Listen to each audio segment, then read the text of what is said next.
Chapter 2. Eager to work on their energy manipulation skills, both girls tried to open the door at the same time, using their powers of concentration. This resulted in a standoff, since neither was particularly good at it yet. The door slid open an inch, then closed, then repeated the same motion several times. The visitor knocked again, louder. "Let me in!" a voice called out impatiently. Finally, Libby backed off and allowed Gemma to do the honors. Gemma concentrated with all her might, her face turning quite red with the effort. The door slid open haltingly, and their visitor stepped inside. It was Scarlett. "You guys might want to think about working on your energy manipulation a bit more," she said. As a third-year student, she had more practice with it and was much better than they were. "Oh, hey, Scarlett," Gemma said casually. But Libby could tell that her roommate was a little nervous. Libby couldn't blame her. Scarlett, with her intense punk rock look and matching attitude, was pretty intimidating. She could be standoffish, intense, and mysterious, so much so that Libby had gone out of her way to avoid her in the beginning of the school year. But then, one day, feeling blue, she had curled up in the luminous library to read one of her favorite holobooks from childhood, and looked up to discover that both she and Scarlett were deeply engrossed in the Darlings' surprise. They'd had a good laugh about it, then bonded over the common bout of homesickness that had led to the book selection. Scarlett had sworn Libby to secrecy. She had a reputation to uphold. Libby had realized that when you got to know her, Scarlett could also be kind and fun. But Gemma was not yet convinced. "Whatever you say," Gemma had said, when Libby tried to explain it to her. "But until she's kind and nice to me, I just won't believe it." The rest of the Star Darlings, especially Leona, Scarlett's roommate, all seemed to feel the same way. "Hey, I thought I'd stop by to see if you wanted to walk to the Celestial Café together," Scarlett said. She looked around her. "I forgot how nice your room is," she said, nodding. "It kind of reminds me of a beautiful sunset." Gemma smiled, despite herself. Libby looked at the room as if through Scarlett's eyes. The girl was right. The lighting, soft pink on Libby's side, and cheerful orange on Gemma's, combined in the middle of the room to create a rosy glow that was warm and cozy. The two girls definitely had different tastes, but their furnishings fit together nicely. Libby was a bit neater, her bed always made, and her belongings stowed away.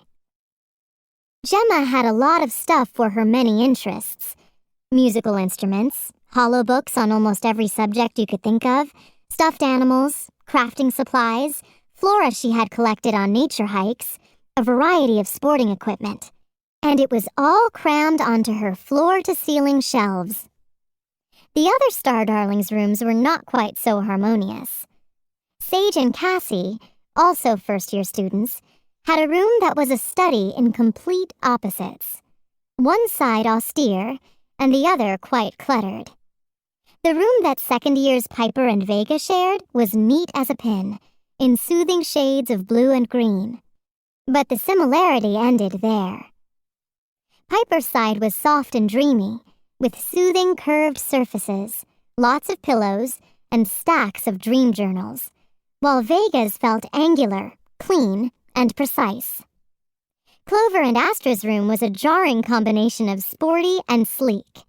And over in the Big Dipper dorm, Tessa and Adora's jumbled room reflected their dueling interests in science experiments and cooking. You never wanted to pick up a glass that wasn't handed specifically to you. It could be a tasty smoothie, but there was an equal chance that it could be a putrid-tasting potion nobody in her right mind would want to ingest. And then there were Scarlett and Leona. Their room was as discordant as their relationship. Leona was as bright, flashy, and in-your-face as her side of the room, with its warm golden glow, stage for impromptu shows, and desk shaped like a vanity, surrounded by bright light bulbs. Scarlett's space was designed so she could skateboard down its walls. It was certainly an interesting room. But Libby didn't feel truly comfortable there. Too much tension between the two roommates, maybe. "Hey," said Scarlett, spotting the bouquet. "You got those flowers too. And so did Tessa and Adora, down the hall from me.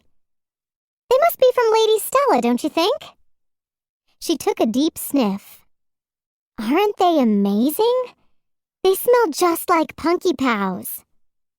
Libby and Gemma stared at each other. Now that was very odd. Scarlett sat down on Libby's pristine pink bedding. "So, when I came out of the sparkle shower this morning, what do you think I found?" "A hungry lion eating your flowers?" offered Gemma. Libby knew her roommate was trying to be funny, but nobody laughed. Scarlett gave Gemma her patented disdainful look, and Gemma, embarrassed, immediately busied herself with her Stars app. "No."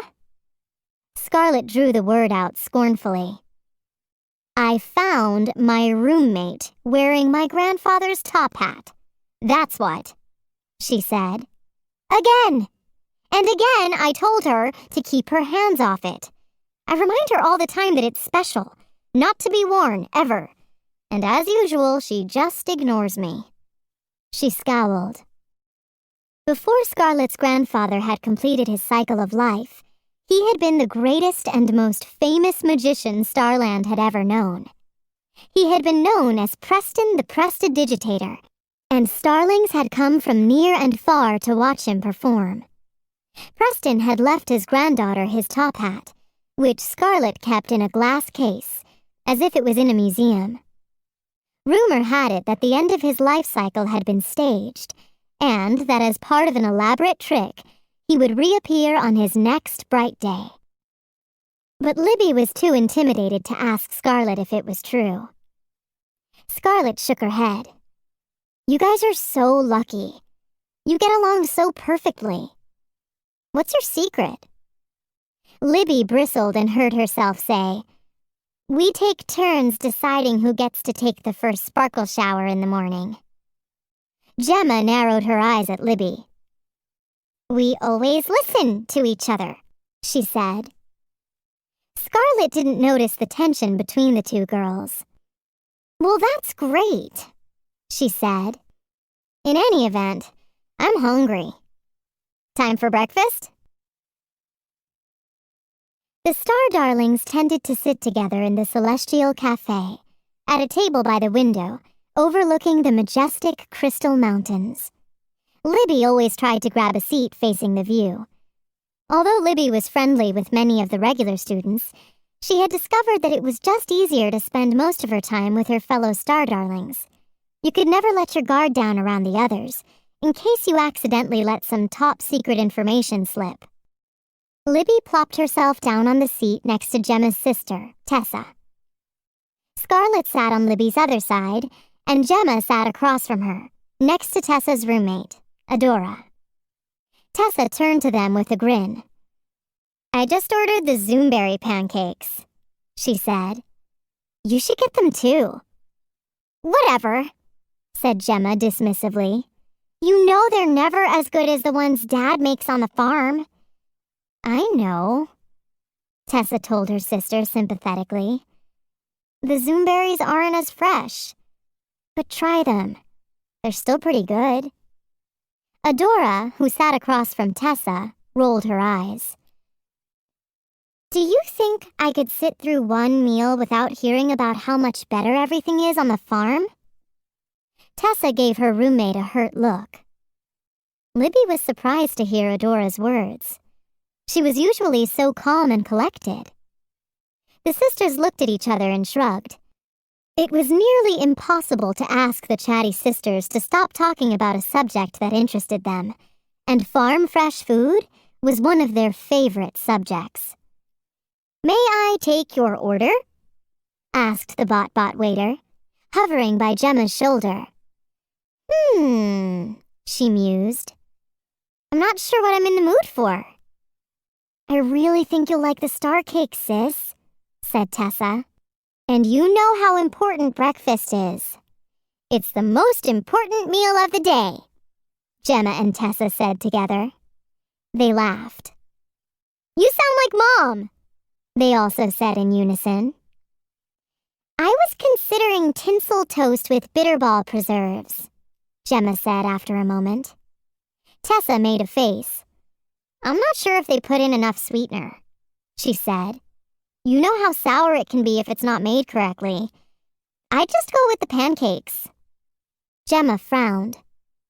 Or how about a bowl of enough, said Adora. Just order something. It's not a life or death decision. It's just food, for goodness sake.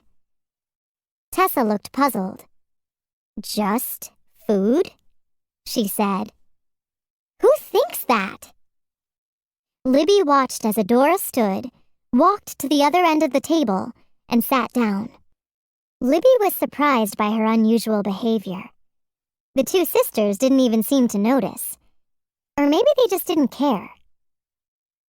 Scarlett nudged her with an elbow. I don't think I've ever seen Adora act like that before, she said. She's always so calm. Me neither, said Libby. Perhaps I could take your order now? Repeated the bot waiter politely. Libby decided to order since Gemma was still deliberating. I guess I'll have the Zoomberry star cakes, Libby said. And a glass of Zing. Me too, said Scarlett. And I'll have the tinsel toast, Gemma said. Tessa shook her head. That's not going to be enough, she scolded. Maybe you'd like a bowl of starberries and cream on the side, she suggested. It's only going to remind me of Dad's starberry pie, said Gemma. Tessa nodded in sympathy. You're right. Dad's starberry pie with a scoop of Lolo fruit ice cream, she said dreamily. Said the sisters in unison. Scarlett looked at Libby and raised her eyebrows. This was going to be one long meal.